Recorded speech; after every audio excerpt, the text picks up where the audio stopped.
What's going on with y'all? Welcome to Chris 2A Gear Reviews, and I want to go ahead and get straight to the point. If you're going to be purchasing the Midwest Industries Picatinny Rail side folding adapter with buffer tube, if you're going to be buying this version right here, which let's call this one their Gen 1 version, you're going to have to take these screws out right here, put some red Loctite on them, torque them down so that this won't happen to you. The buffer tube is loose. So in a few minutes, you're going to pull these out, take a look at them, put some red Loctite, torque them down, and hopefully that'll solve this issue right here. Now, I want to say this right here. If you're going to be purchasing a firearm that has the Picatinny 1913 Picatinny rail adapter back here for you to put your own kind of brace or stock on it, you may not want to get this version of the Midwest Industries. You're probably going to want to get this version right here.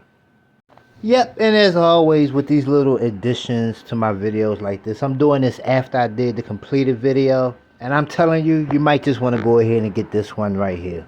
They out of stock everywhere, so hopefully you might be able to find one in stock. But yeah, man, don't mess with that one that I got, man. Because you'll see in a few minutes, when I was going to torque them screws down, they stripped damn near instantly. I wasn't even trying to strip them. Them things literally stripped instantly. But I got it torqued down though. You'll see that in a few minutes. But yeah, get the Midwest Industries M4 Alpha version. Don't get the old school version like I got. I see why they came out with this version right here. It just looks to be a lot more robust and built to kind of last the test of time. So yeah, get the one that you're looking at now, not the one that I got. Let's go back to the table so you can see me strip some screws.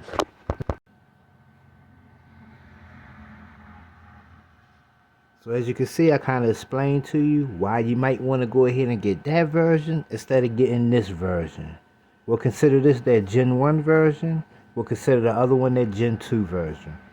So with that being said, I don't feel like dropping a little piece of money and getting that Gen 2 version of what I already have. So what we're going to do is pull these screws out, put some red Loctite on them, and torque them down. Now I will say this. Midwest Industries did include red Loctite and also the hex wrench for you to be able to take these out. So I'm going to put blame 50-50. 50% is going to go to me. 50% is going to go towards Midwest Industries. I take 50% of the blame because I should have known to back these out, put some red Loctite on them, and torque them down. The other 50% goes to Midwest Industries because nowhere in their instructions do they suggest that you might want to take these out with the torque wrench that we provide and put red Loctite with the red Loctite that we provide. That's what it's for. You probably want to do that to this area right here so it won't get loose. So we're going to take blame and we're going to split it 50-50 between me and Midwest Industries. With all that being said, let's go ahead and get to work and torque these down. Let me pause the video and get set up. Alright, let's go ahead and get to work. I'm going to take one out. This is my first time taking it out, so I'm curious of how long this is. Okay. So let's take a look at it. This is what it looks like. Alright, let's put some red. And this is the Loctite they provide too. So I wasn't lying to you. They do provide Loctite. I just wish they would have stated in instructions that you probably want to go ahead and do this. So you won't even get to this point. But it's alright though.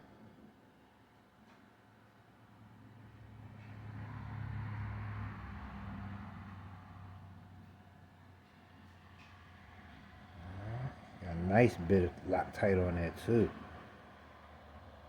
I do not want this to back out or come loose again. So we are not cheaping out on the Loctite at all. Let's just snug that down a little bit.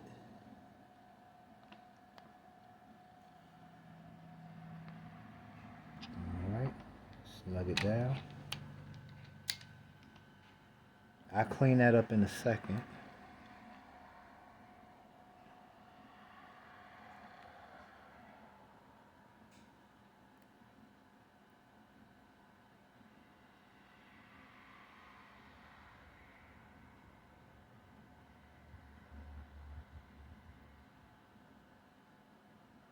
So I'm being very generous on the Loctite. I ain't trying to save none of it. I want to make sure that this thing do not back out no more. Let me pause the video and get something so I can clean that area up.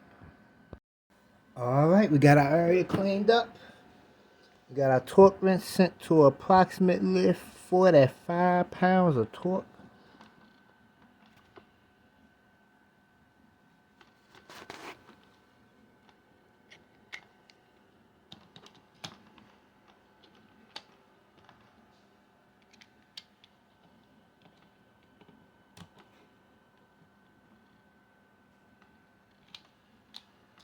Let me see something right quick.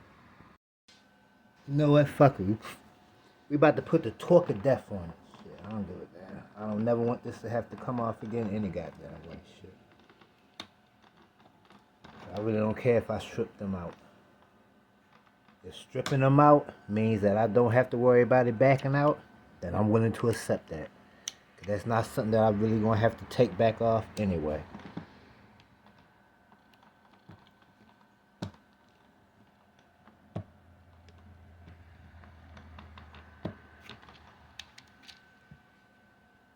Try this other one. I wanna make sure that thing is torqued down good.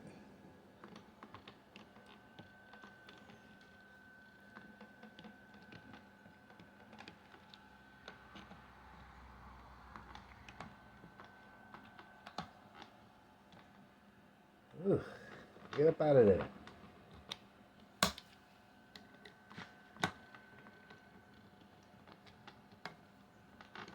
There we go. Okay. Yeah, I stripped the hell out of them. But what we can say is, it's good and solid. Ain't no more wiggle on there now. Yeah, I stripped them, but that's not something that I plan on having to take off. So I want to make sure that it's good and tight. So it's stripping them ensures that it's good and tight, and it'll at least last me a while until I can get something better. That Gen 2 version I showed you earlier, then I'm willing to accept that. Yeah, I stripped them out. But it's good and solid. No wiggle.